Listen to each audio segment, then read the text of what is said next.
Quero compartilhar com vocês o Salmo 67, do quais Salmos eu tenho um livro que eu nunca tinha lido muito e ultimamente tenho lido como devocional, e eu sou uma pessoa prática, gosto de fazer um monte de coisa e questão de sentimentos não é uma coisa que eu olhei, né, dei um olhar muito para essas questões e Salmos, né, muitas coisas dali é o que o rei Davi passou e realmente ele se abre o coração, né, da forma como ele estava ali no momento. E alguns têm me tocado muito e quero compartilhar com vocês esse Salmo 67. Que Deus seja misericordioso e nos abençoe. Que a luz do seu rosto brilhe sobre nós. Que os teus caminhos sejam conhecidos em toda a terra e a tua salvação entre as nações de toda parte. Que os povos te louvem, ó Deus. Sim, que todos os povos te louvem.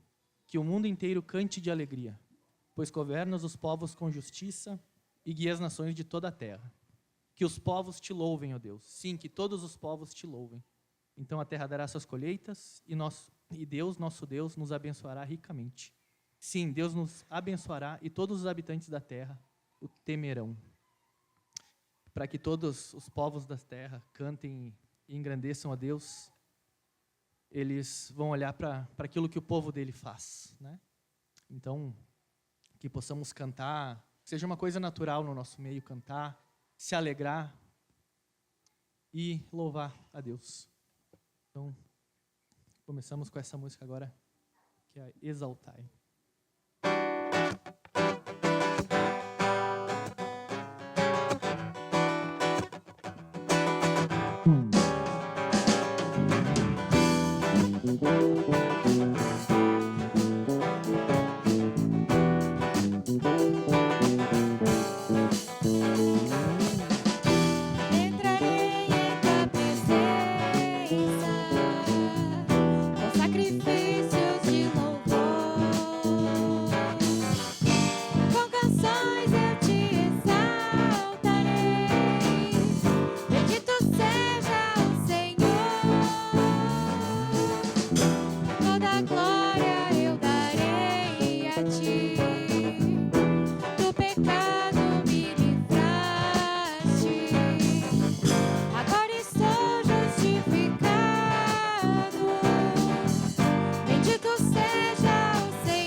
Criançada, pode subir.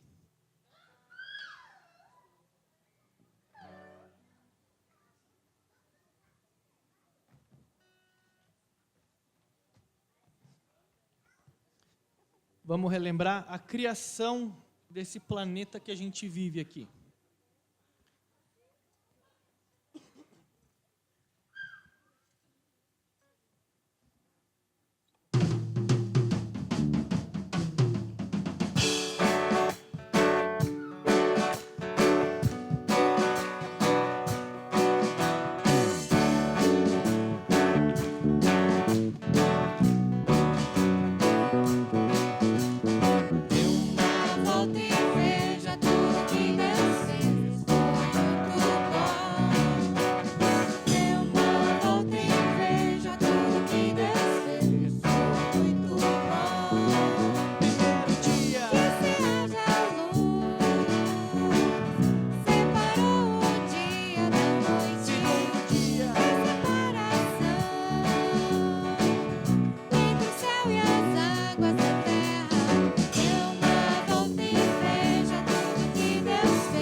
Vou dar aí, bota um minutinho aí para a gente orar com as crianças, né? Porque depois elas já sobem direto, então. Agradecer pela vida delas, lembrar pelo exemplo elas, né? Que a gente ora. Então, ore com a criança do seu lado, depois a gente continua.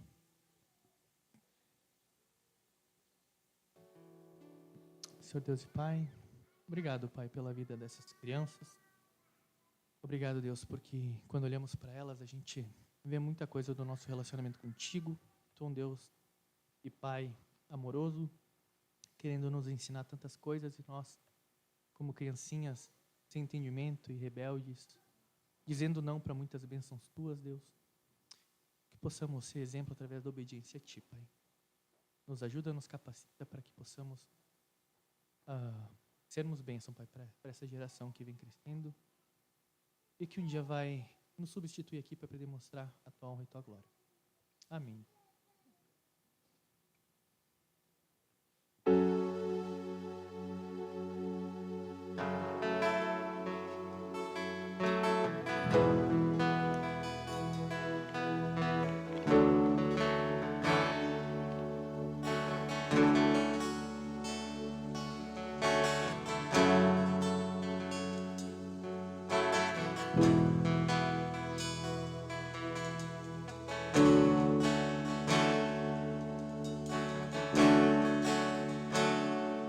Eras tu, antes do sol, de toda a vida, o todo és reina.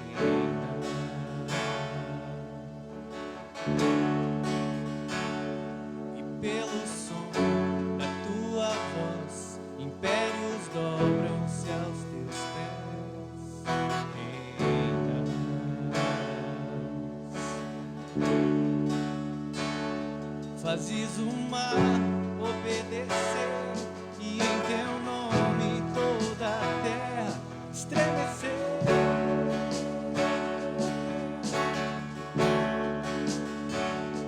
E sonhamos a se prostrar, o universo a declarar que reinas,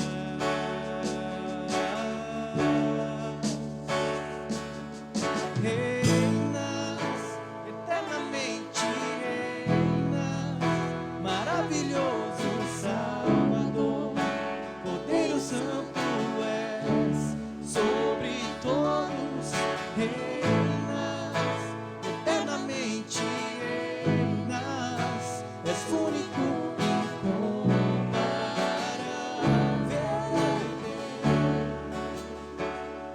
Sobre o teu meu respirar, de pó a vida me formar.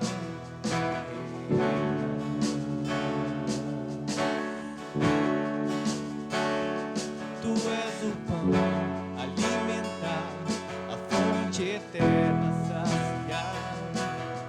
Reinas,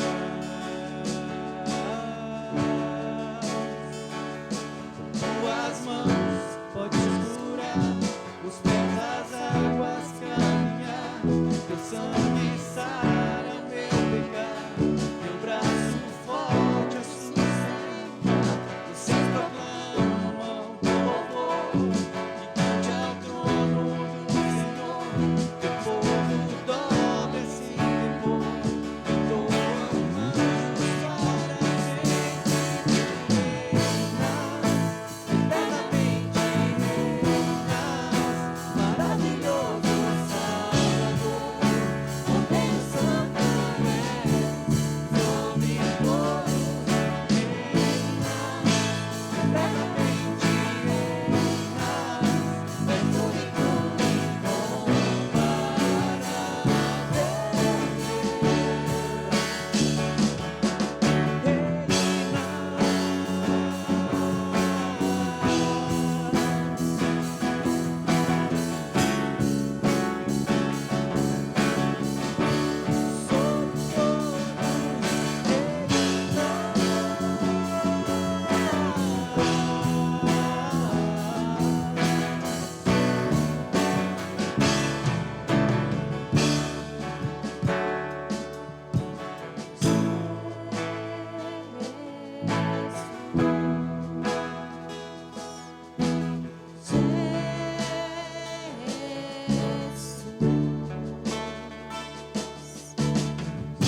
sobre todos reinas, eternamente reinas,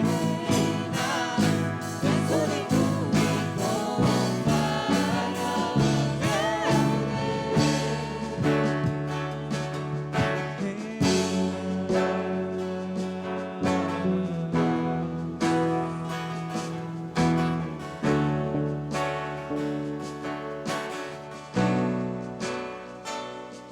eras tu, antes do sol, de toda a vida ao todo és reina.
próxima música é uma música que ultrapassa gerações. E gostaria que vocês cantassem ela mais alto que nós aqui. Vai se afastar um pouquinho. E vamos lá.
Tu és tremendo, Deus. Tu és soberano sobre todas as coisas, sobre todas as coisas que nos afligem, sobre todas as nossas bênçãos também. Prepara o nosso coração para ser moldado, Pai, conforme a Tua palavra, e que possamos reconhecer que Tu reinas sobre todas as coisas, que Tu governa, Pai, sobre todas as coisas, e isso se faça verdade na nossa vida, Pai.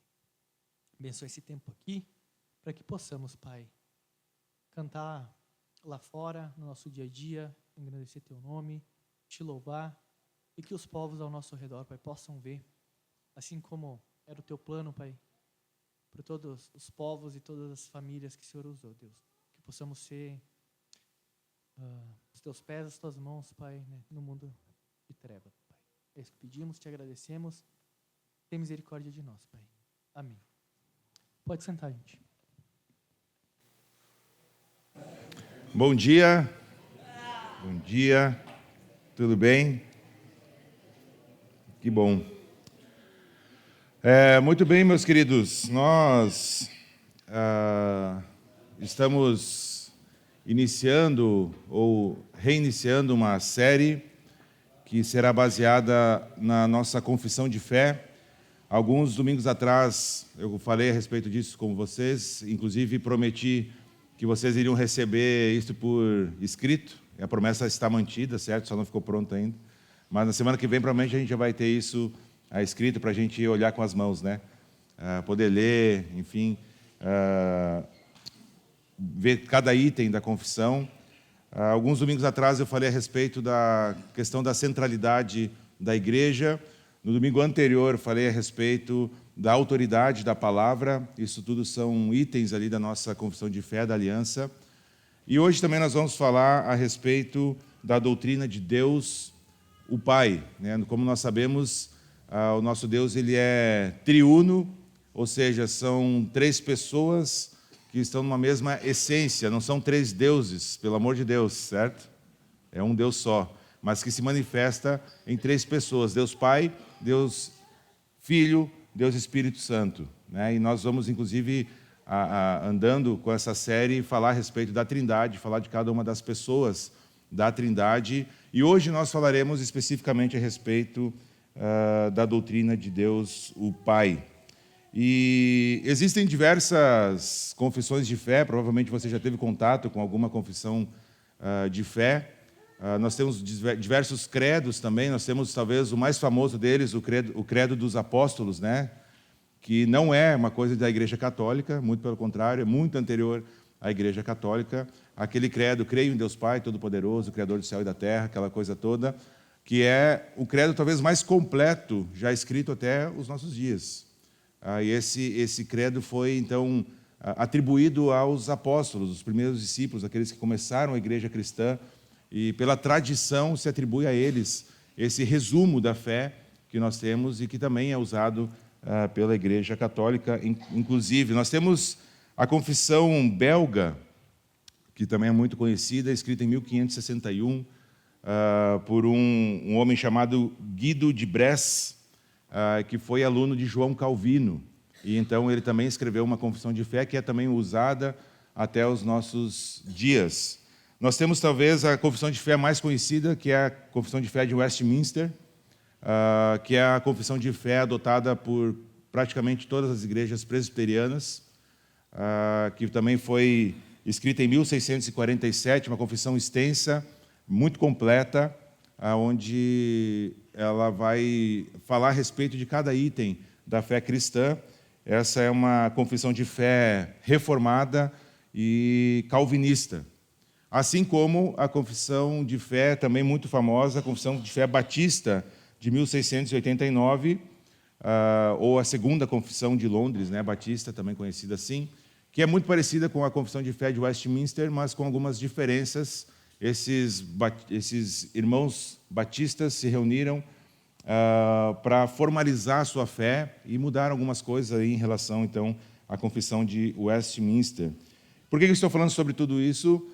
Porque nós também temos uma confissão de fé na aliança, e ela foi feita, então, pelos obreiros, pelos presbíteros, e onde nós direcionamos algumas coisas que nós cremos, porque senão a confissão de fé ela não é inspirada por Deus, ela não é inerrante, infalível, mas ela nos ajuda a entendermos várias coisas da fé, daquilo que nós cremos, e a direcionar também diversos aspectos de nossas vidas, de ministérios, de decisões que são tomadas. Então é para isso que serve a confissão de fé. Ela é uma base daquilo que nós cremos, não é exaustiva, não é hiperdetalhada, ela é geral, mas também ela vai nos ajudar nessa caminhada na nossa fé e nos ministérios da aliança de forma geral e também na nossa própria vida pessoal. E como falei no início, hoje nós falaremos então a respeito de Deus, o Pai. E a nossa confissão de fé, aquilo que vocês vão ter em mãos também para ler, ela diz assim: cremos que Deus é o Criador e sustentador de todos os seres humanos e de todas as coisas. Deus é pessoal, eterno, infinito e imutável em seu poder e em sua perfeição, em sua bondade e glória, em sua sabedoria, justiça e verdade. Deus é soberano e nada acontece que não seja realizado ou permitido por sua vontade. Então esse é o item que fala a respeito de Deus o Pai na nossa confissão de fé. E eu confesso para vocês, falando em confissão, que essa é uma mensagem muito difícil de se preparar, porque nós estamos falando simplesmente de Deus. E se eu pedisse para você me definir Deus, o Pai, como você responderia essa pergunta? Nós precisamos, antes de entrarmos mais profundamente nesse assunto, nos revestirmos de profunda humildade. Nós precisamos entender que quando estamos falando de Deus, é impossível defini-lo de forma completa. É impossível que esse ser que se fez conhecer através da sua palavra e através do relacionamento pessoal que nós temos, caiba na nossa cabeça. Não vai caber. Nós conhecemos aspectos daquilo que Deus se permitiu revelar aos seres humanos, mas nós não temos como completamente entender este Deus. Não temos como colocar Deus, né, numa caixa onde a gente consiga entendê-lo completamente. Inclusive, se nós juntarmos todas essas confissões de fé, todos os melhores livros de teologia de todos os tempos, todos os credos, isso tudo diante da verdade de quem Deus seria como garatuja. Sabe o que é garatuja? Sabe? Os primeiros desenhos de uma criança, né? Uns riscos, uns rabiscos, né? Que a mãe olha e diz, nossa, que coisa mais linda. E é um monte de rabisco, sem sentido nenhum. Né? Mas a mãe enxerga ali uma obra de arte. Mas se nós pegarmos todos esses livros, todos que já foram escritos a respeito de Deus, isso tudo seria como um rascunho diante da verdade de quem Deus é. Então nós precisamos nos achegarmos a esse assunto com muita humildade, sabendo que nós somos finitos, pequenos. Isaías vai falar que nós somos como a gota, todas as nações são como a gota que sobra do balde diante de Deus. Então nós precisamos ir com muita humildade falar a respeito de Deus Pai. Alguns textos que nos ajudam a entendermos o que eu estou falando, por exemplo, Isaías 55, os versículos 8 e 9, que diz assim: pois os meus pensamentos não são os pensamentos de vocês, nem os seus caminhos, os meus caminhos. Isso é Deus falando através do profeta Isaías. Declara o Senhor.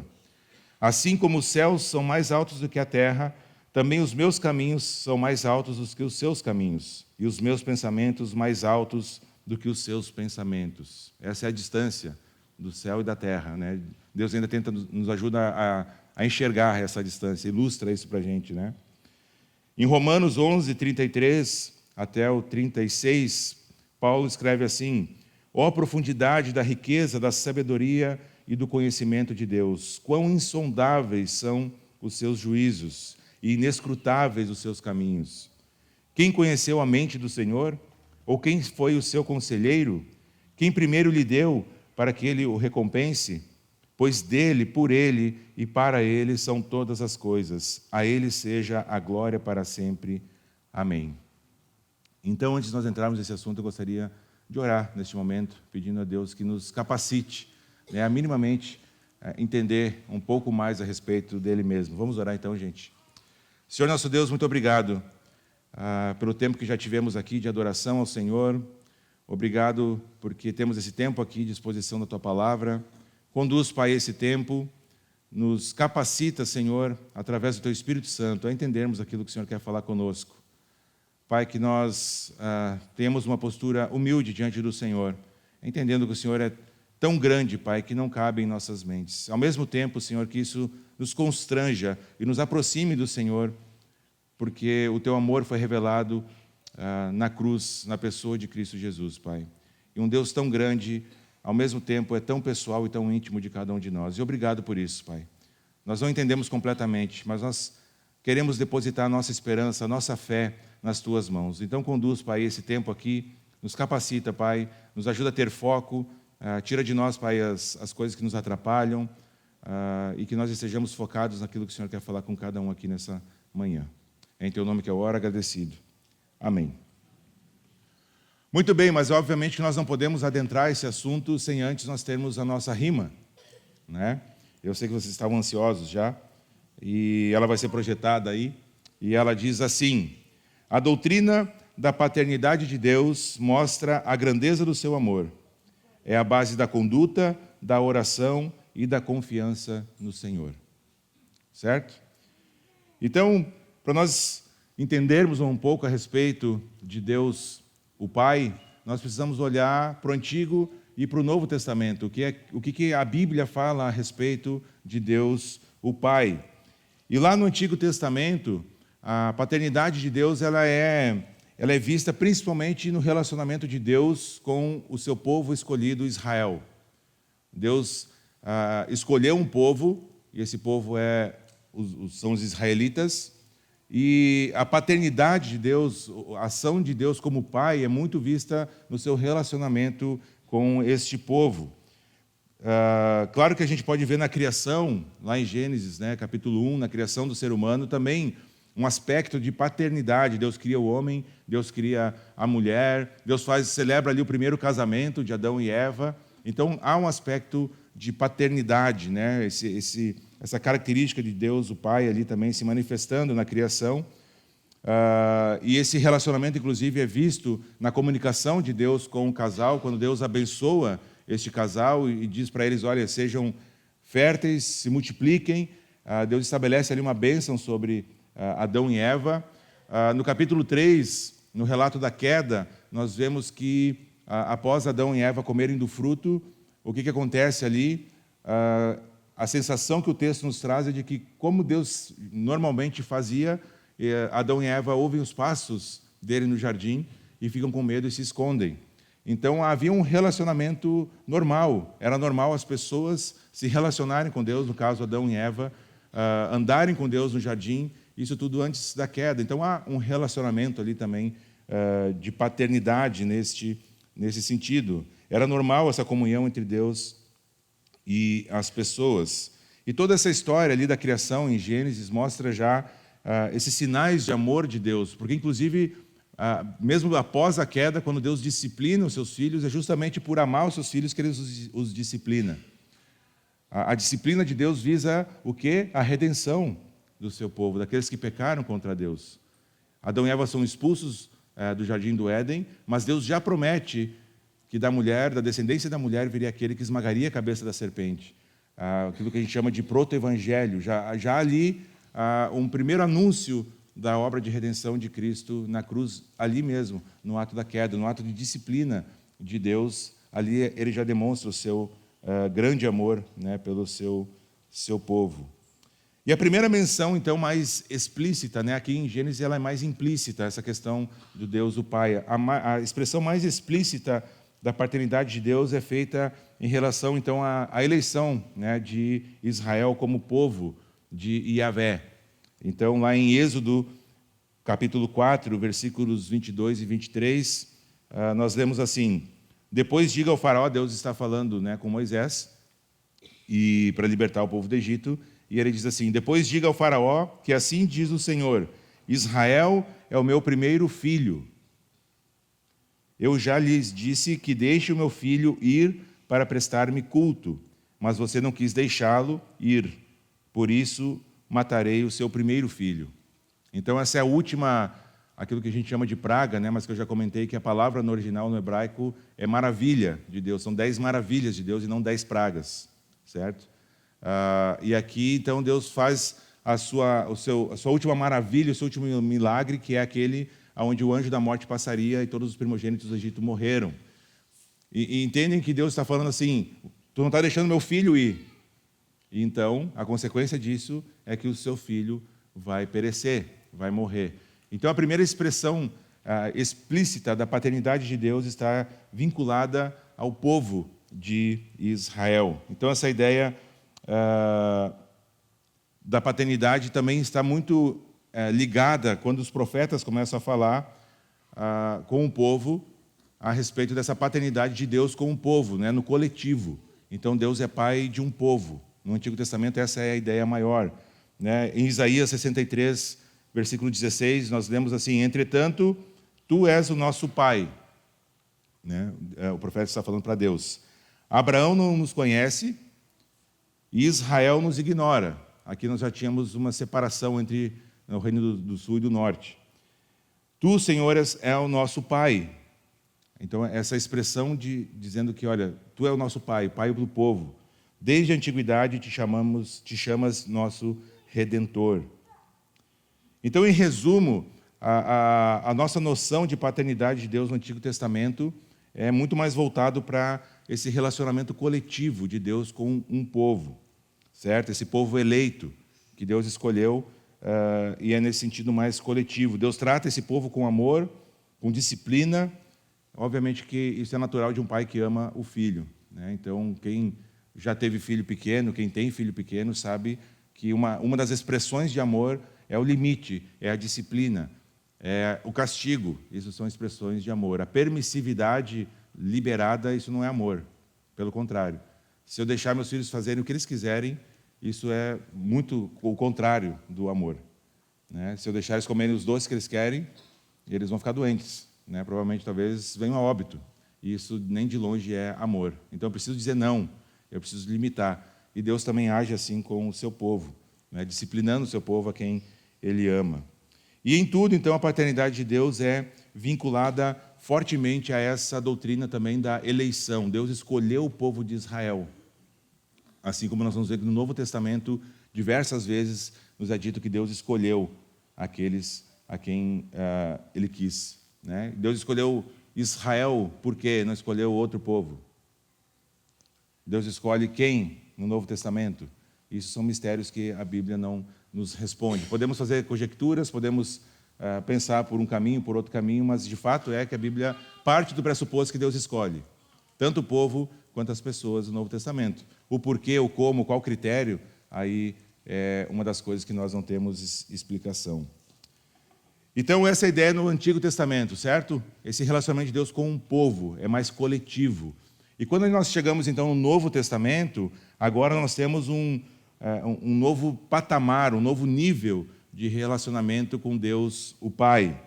Então, o nosso conhecimento a respeito dessa paternidade muda, ele fica mais profundo no Novo Testamento. Então, na verdade, as declarações de Jesus a respeito de que ele era o Filho de Deus era justamente aquilo que mais irritou os escribas e os fariseus quando Jesus esteve falando das boas novas. Quando Jesus afirmava que ele era Filho de Deus, assim, aí que usando uma expressão nossa aqui, fervia o que suco. Os caras ficavam nervosos, e aí eles queriam matar Jesus e queriam, né, acabar com isso. Era essa expressão, talvez, a que mais irritava os escribas e os fariseus, porque nós temos essa mudança aqui, obviamente por causa da obra de redenção de Jesus na cruz. Então, no Novo Testamento, Jesus instrui os discípulos sobre a necessidade de orarmos a Deus como Pai. A oração do Pai Nosso, a oração talvez mais famosa, começa como Pai Nosso, né? Então, Jesus, além de afirmar que Ele é o Filho de Deus, Ele nos ensina e nos orienta a nos relacionarmos com Deus como sendo também o nosso Pai. Isso introduz, então, esse novo patamar de intimidade no relacionamento de Deus com o seu povo, e essa é a característica dessa nova aliança em Cristo. Agora nós temos essa liberdade de falar com Deus, o Pai. Porque quando o Pai olha para cada um daqueles que creem no Filho, ele não enxerga o Francesco, mas ele enxerga o Cristo, o sangue de Cristo que cobre os pecados. E aí então nós podemos falar com esse Deus. Cristo é quem intercede em nosso favor, é quem media o nosso caminho até o Pai. E agora nós temos então esse novo nível de profundidade no relacionamento. No batismo de Jesus, lá no Evangelho de Lucas, no capítulo 3, o Pai expressa a sua paternidade a respeito de Jesus. Ele fala, lembram quando Jesus é batizado? Este é o meu Filho amado, em quem eu tenho prazer.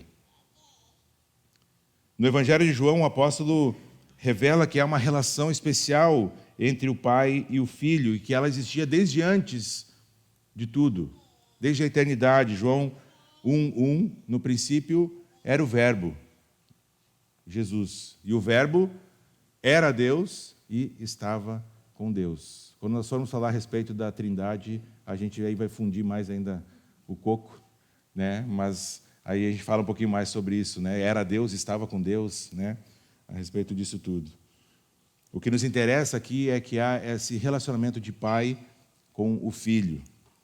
E outra questão bem importante nessa teologia de João, quando nós passamos recentemente agora na série que nós vimos, é a negação de que todos são filhos de Deus. Há uma crença de que, né, o ditado, eu também sou filho de Deus, eu também mereço, né? Mas o fato, o ensino bíblico, a teologia, é que não são todos filhos de Deus.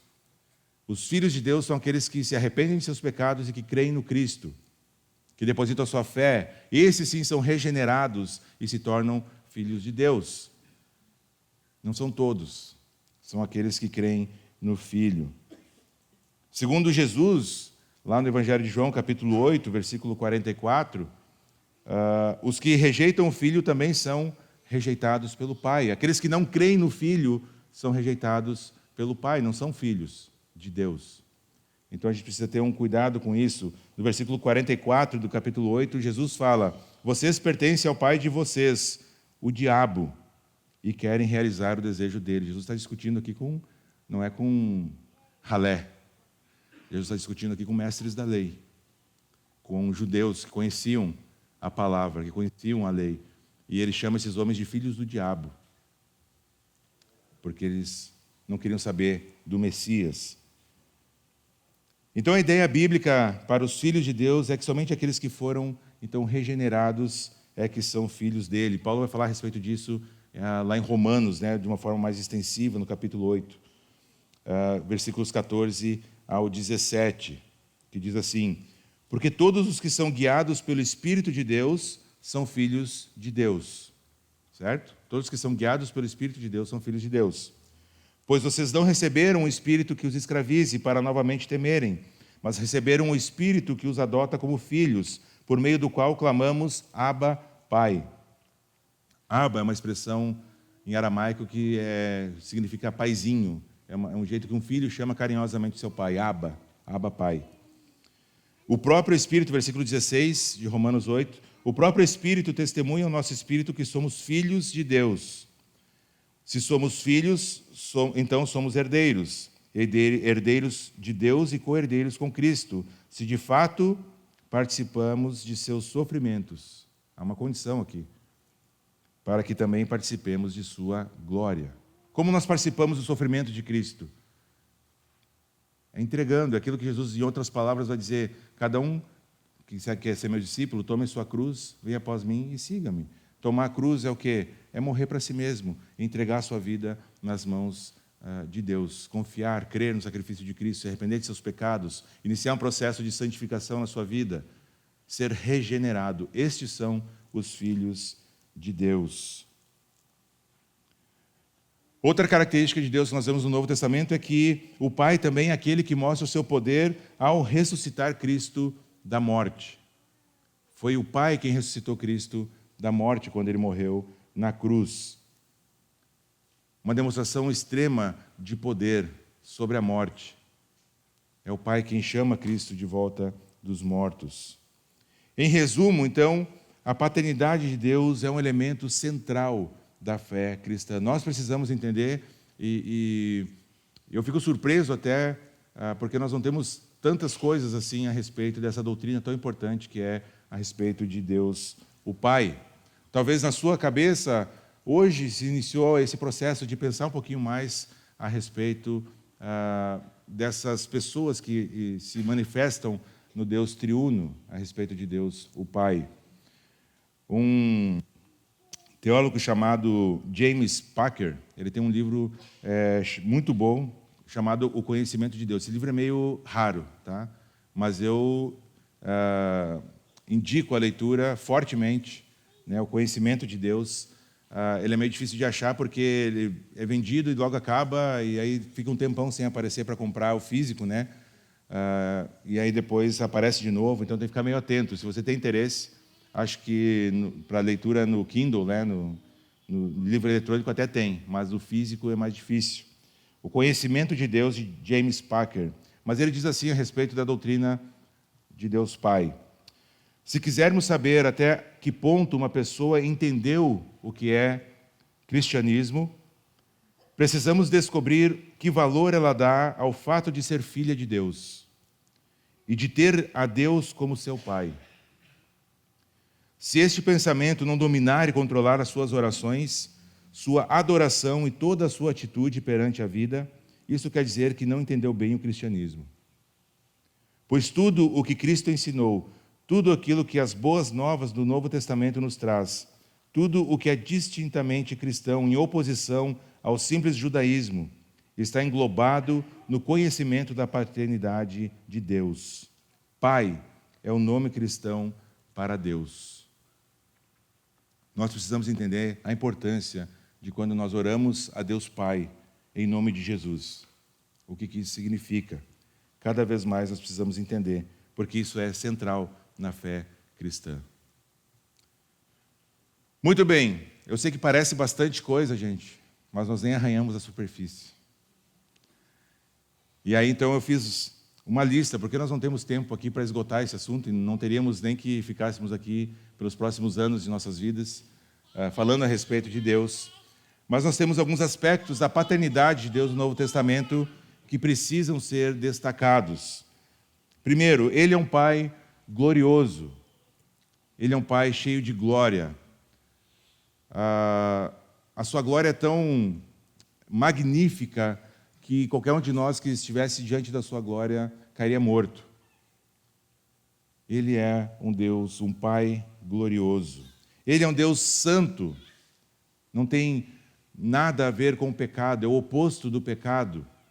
E é por isso que nós somos chamados no Novo Testamento a sermos santos como Ele é santo. Ele é o padrão máximo de santidade. Ele é um Deus que é justo, totalmente justo. A sua ira sobre a humanidade que pecou contra esse Deus que é santo, ela é justa. E é bem diferente da minha e da sua justiça. A minha e a sua justiça está manchada, está quebrada por causa do pecado. A gente é tendencioso. A gente quer fazer as coisas do nosso próprio jeito, da nossa própria força. A gente quer retribuir o mal com o mal. Nosso Deus não é assim. Esse nosso Deus, Ele é totalmente justo. E a sua ira sobre a humanidade, ela é totalmente justa. Esse Deus, Ele é totalmente perfeito. Esse Deus, Ele é misericordioso. Inclusive, a palavra nos diz que a sua misericórdia se renova todas as manhãs. É uma forma de dizer que essa misericórdia não se esgota, não termina. Esse é um Deus gracioso. É somente por essa graça que eu e você estamos sentados aqui. É por essa graça que eu e você estamos respirando. É por essa mesma graça que eu e você podemos ter esperança em Cristo, de um dia estarmos no novo céu e na nova terra. Porque pela sua graça Ele nos alcançou. Esse Deus é fiel no cumprimento das suas promessas. Nenhuma das suas promessas falha. Deus não mente, Deus não enrola. Ele cumpre todas as suas promessas. É Ele quem escolhe os seus filhos adotivos. E aqui eu já falei um pouquinho sobre isso, então não vou me deter muito nesse assunto, mas o fato que a eleição no Novo Testamento é muito clara. Paulo se refere aos cristãos várias vezes como os escolhidos. Efésios, capítulo 1, versículos 3 e 4, Paulo fala a respeito dessa doutrina da eleição. Não só ali, mas ali também mais abertamente. Esse Deus, Ele é incansável. Deus não se cansa. Mas lá no 7º dia da criação diz que Deus descansou. O descansou ali, gente, é uma ideia de que o trabalho terminou. É só isso, tá? Está terminado, está feito. Então, Deus não se cansa, certo? Não fica preocupado, Ele não se cansa. Deus também é onisciente e todo-poderoso. Onisciente significa que Deus sabe tudo, aquilo que está no seu coração, aquilo que está na sua mente. Ele sabe as palavras que vão sair antes que você as diga. Ele é todo-poderoso, isso significa que Ele pode fazer literalmente qualquer coisa. No início da criação, Deus disse, haja luz. E o que aconteceu? Houve luz. E Deus, do pó da terra, criou seres. Deus pode fazer literalmente qualquer coisa. E olha, gente, vou dizer para vocês que eu me arrisco a dizer que tem muita coisa que a gente não conhece, que Deus criou. Muita coisa aí fora que a gente não faz nem ideia. Muita coisa aqui dentro também que a gente não faz ideia de que Deus fez. Esse Deus também enviou o seu Filho para salvar o seu povo. É Deus Pai que envia o Filho para salvar e redimir o seu povo na cruz. O Filho unigênito, como nós vamos ver lá no Evangelho de João. E esse Filho unigênito, seu Filho único, não é no sentido de que é o Filho único só, mas é o Filho com quem ele tem um relacionamento único, um relacionamento desde a eternidade. Aquele que era o Verbo, estava com Deus e era Deus. Esse relacionamento que nós não compreendemos, esse relacionamento único, por isso o Filho unigênito, esse relacionamento que Deus tem com este Filho. É esse Filho que ele envia para nos salvar. Esse Deus também ele é autoexistente. O que existia antes de Deus? Deus. O que existia antes de todas as coisas? Deus. O que existia antes da eternidade? Deus. Eu sei que não dá para entender. A gente parte do pressuposto que nós precisamos ter um começo. Deus não teve um começo. E Ele não precisa de nada externo para existir. Ele é autoexistente, autossuficiente.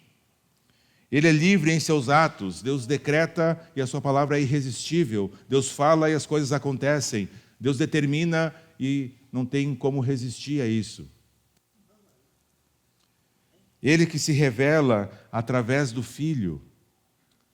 Em Colossenses, nós lemos que Cristo é a imagem do Deus invisível. E Ele se revela e se faz conhecer através do Filho. Ele é o Criador, sustentador de todos os seres humanos e de todas as coisas. Ele é quem mantém tudo funcionando. E também é soberano sobre todas as coisas. Sabe o que significa soberano sobre todas as coisas? Que Ele é soberano sobre todas as coisas. Absolutamente sobre todas as coisas. A minha pergunta é: existe um antiolítico melhor do que esse? Sinceramente, você acha que um Deus com todas essas características, e que, gente, de novo, isso não é exaustivo, isso aqui é garatuja. Ele não pode cuidar da sua vida? Se esse Deus que sabe as palavras antes de sair da sua boca, acha que Ele não sabe das suas necessidades, das suas lutas, dos seus medos, das suas tristezas, das suas alegrias? E aqui nós vamos entrar, eu sei que foi muito conteúdo, né? E às vezes a gente fica assim meio, legal, mas o que eu faço com isso? E é justamente isso que eu gostaria que a gente começasse a pensar de uma forma mais prática agora. Porque, diante de tudo isso, o que nós fazemos? Nós precisamos nos perguntar como nós somos afetados diante da doutrina de Deus, o Pai. E nós temos algumas aplicações práticas aqui para nós nesta manhã. A primeira é que nós precisamos reconhecer que essa doutrina da paternidade de Deus, ela é a base da conduta cristã. Como assim? Isso significa que nós devemos glorificar o Pai, buscar glorificar o Pai através de um amor incondicional a Ele mesmo e a Sua palavra. Como Cristo vai nos dizer lá em Mateus 5, 44 até o 48, nós devemos buscar e lutar pela perfeição. Olha o que diz, abre lá Mateus 5, versículos 44 ao 48.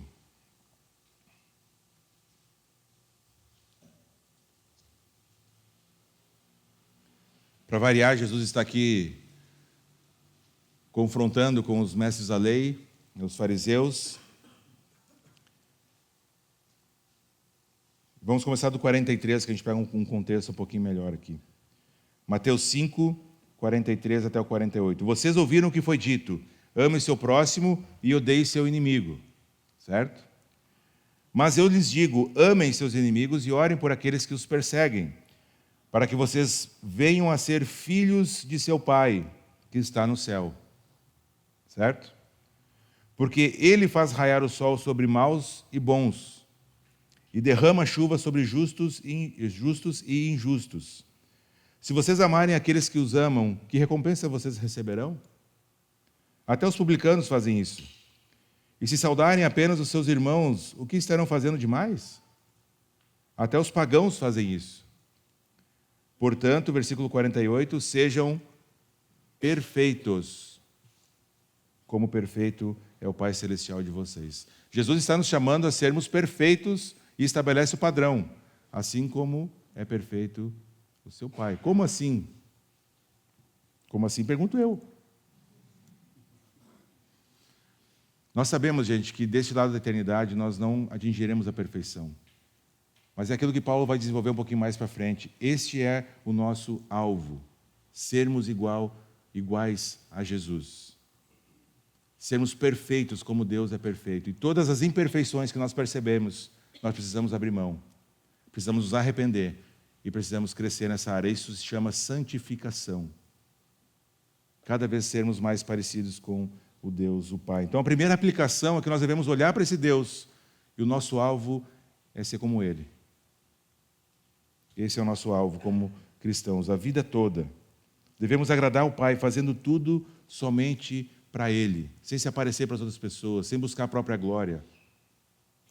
Para Ele. Quando Jesus ensina a respeito da oração, no capítulo 6 do Evangelho de Mateus, ele fala para, você quer orar? Se fecha lá no teu quarto, sozinho, fecha a porta e ora sós para o Pai. E o Pai que vê em secreto vai ouvir as tuas orações e vai responder as tuas orações. Mais para frente ele vai dizer, quando for ofertar, que a tua mão direita, a tua mão esquerda não veja o que faz a tua mão direita. Ou seja, não faz as coisas para se aparecer, faz para Deus em secreto. E Deus que vem em secreto, Ele vai te recompensar, não te preocupa. Porque caso contrário, se você fizer para se aparecer para as pessoas, e as pessoas te aplaudirem, a sua recompensa já foi recebida. O aplauso das pessoas. Essa é a lógica. Então a nossa conduta tem que ser de fazer as coisas para Deus e somente para Deus. Se você percebe na sua vida alguma coisa não está sendo feita para Deus, se arrependa, mude. Uma segunda aplicação que nós temos aqui é reconhecer que a doutrina da paternidade de Deus é a base da oração cristã. É isso que eu falei um pouquinho agora. Quando nós nos aproximamos de Deus, a gente precisa lembrar quem é esse Deus. Todas essas características que foram faladas aqui, tudo aquilo que a Bíblia ensina a respeito de Deus, o Pai, precisamos lembrar disso cada vez que nós formos falar com Ele. E nós temos liberdade para falar com o nosso Pai, não ser uma oração mecânica, uma reza memorizada, mas uma conversa. Pensa se você é casado ou se não é casado com os seus amigos, com o seu melhor amigo, se você vai conversar com ele, repete sempre a mesma coisa. Que tipo de relacionamento é esse? Não existe. É um relacionamento pessoal.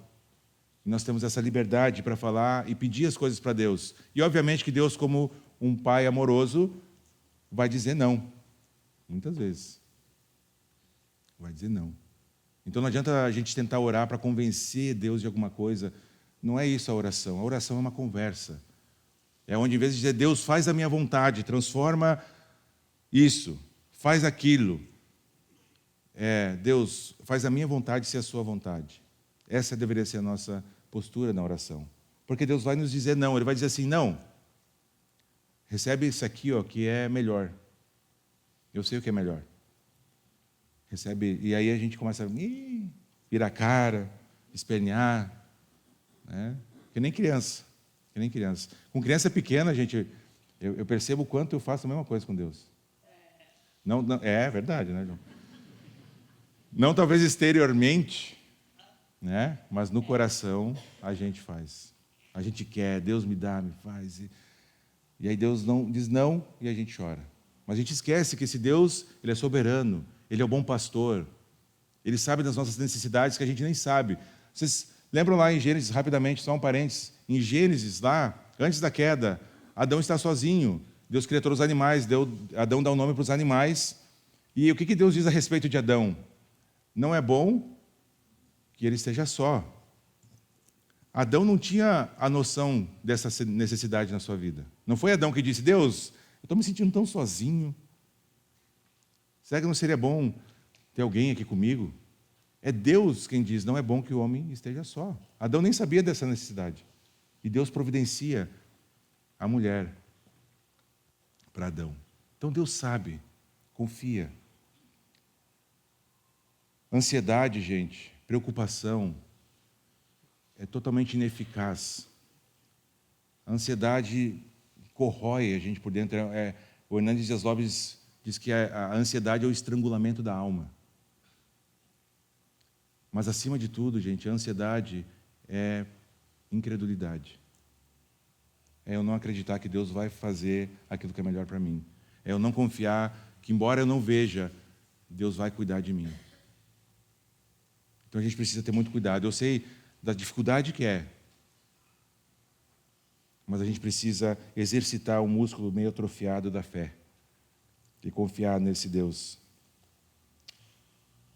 Então, essa oração é uma questão de confiança. Nós não precisamos forçar Deus a nos dar algo. Não adianta você jejuar para que Deus te dê alguma coisa, aí com o jejum você torce o braço de Deus e Ele solta a bênção. Não é isso. Não tem como a gente obrigar Deus a fazer nada. Deus já sabe o que a gente precisa. É uma questão de confiança, dizer: Deus, assim como o Senhor Jesus diz que o Senhor cuida dos lírios do campo, cuida dos pardais, e o Senhor afirmou que nós valemos mais do que muitos pardais, o Senhor vai cuidar das minhas necessidades. É depositar em Deus a confiança que Ele vai prover as necessidades materiais, espirituais, físicas, todas. Em terceiro lugar, então, é isso de reconhecer que a doutrina da paternidade de Deus é a base da confiança. E, por fim, a doutrina da paternidade de Deus mostra a grandeza desse amor de Deus por seu povo. Esse Deus, gente, Ele podia ter desfeito tudo. Não concorda comigo? Se Ele fez tudo, Ele tem autoridade e tem poder para desfazer tudo. Ele podia falar, podia não falar e recomeçar, dar um reset. Mas Ele não fez isso por amor, por graça, por misericórdia. O próprio Espírito de Deus, a outra pessoa da Trindade, é quem nos dá esse testemunho interior de que nós somos filhos de Deus. Paulo diz isso em Romanos: é o Espírito quem testemunha ao nosso Espírito que nós somos filhos de Deus. É Ele quem lembra de que o céu é a nossa herança. Nós somos co-herdeiros com Cristo. Nós aguardamos ansiosamente a manifestação de Cristo, onde nós estaremos no novo céu, na nova terra, herdando isso, porque agora somos filhos de Deus. É onde nós vamos desfrutar de uma reunião familiar. E aí então nós podemos ser motivados a responder a Deus com gratidão, com alegria, com uma vida de santidade. Nós vamos passar por lutas e desafios aqui nesse lado da eternidade. Recentemente o Olavo falou a respeito da questão do deserto, do sofrimento em nossas vidas, e como Deus usa isso, inclusive, profundamente. Mas a nossa expectativa, a nossa esperança, que é aquilo que Paulo vai falar, que quando nós olhamos para a eternidade, os nossos sofrimentos são leves e momentâneos, comparado com aquela glória futura que nos aguarda. E tudo isso é por causa dessa demonstração do amor de Deus, o Pai, que enviou o Filho, que nos resgatou e que nos deixou o Espírito, que nos consola e nos conduz nessa caminhada da fé, na vida e de santificação.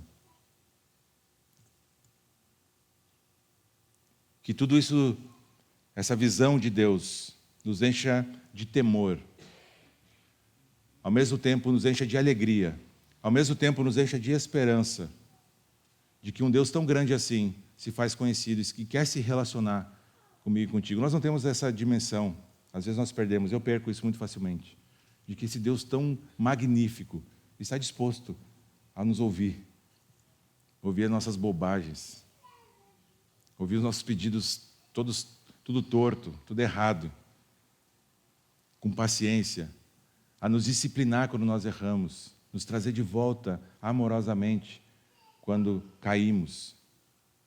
Que isso enche as nossas vidas de alegria. Que essa semana a gente possa enfrentar os problemas com confiança em Deus, olhar para aquilo que talvez está nos deixando preocupado, ansioso, e lembrar constantemente, trocar a mentira de que Deus não vai cuidar da gente, pela verdade da palavra, de que Ele cuida de todos os detalhes de nossas vidas. E que isso nos encha de esperança e nos motive a caminhar cada vez mais uma vida de santidade, de buscar ser mais parecido com esse Deus. Amém? Vamos orar, gente? Senhor nosso Deus, muito obrigado. Obrigado pelo tempo aqui juntos. Obrigado pela Tua palavra. Obrigado porque nós podemos hoje olhar, mesmo que tão pouco, Pai, a respeito dessa doutrina tão importante, tão básica da nossa fé. Obrigado porque quando nós olhamos para isso, Senhor, para isso tudo, da pessoa que nos ama desta forma, a majestade de Deus o Pai, a glória de Deus o Pai manifesta de tantas formas durante toda a narrativa bíblica. A única postura que podemos ter, Senhor, é de nos prostrarmos diante de Ti e clamar por misericórdia. Somos tão falhos, Pai, tão pequenos, diante da Tua majestade e da Tua grandeza. Ao mesmo tempo, Senhor, nós nos permitimos nos alegrar, porque o Senhor enviou o Seu Filho para morrer na cruz por cada um de nós. E todo aquele que crê não vai mais, Senhor, experimentar a morte. Pelo contrário, a morte se torna um triunfo, Pai. A morte se torna algo bom, porque estaremos no novo céu e na nova terra, onde habita a justiça. Não temos mais por que temer, Senhor, a morte, porque o Senhor nos dá a vida, e essa vida transcende, Pai, a experiência da morte. Obrigado porque o Senhor venceu a morte na cruz. Obrigado, Deus Pai, porque o Senhor ressuscitou a Cristo dentre os mortos. E obrigado porque nos foi dado o Espírito, que testemunha ao nosso próprio Espírito a respeito da nossa filiação. Obrigado por tudo isso. Que o Senhor Deus nos capacite a digerirmos tudo isso, a entendermos cada vez mais essa doutrina tão importante. E é principalmente nos submetermos à vontade desse Deus tão grande, tão majestoso, ao mesmo tempo tão pessoal de cada um de nós. Pai, que as nossas orações sejam mudadas, a forma como nós oramos possam ser cada vez mais profundas, Senhor, ao conhecermos essa doutrina da paternidade de Deus.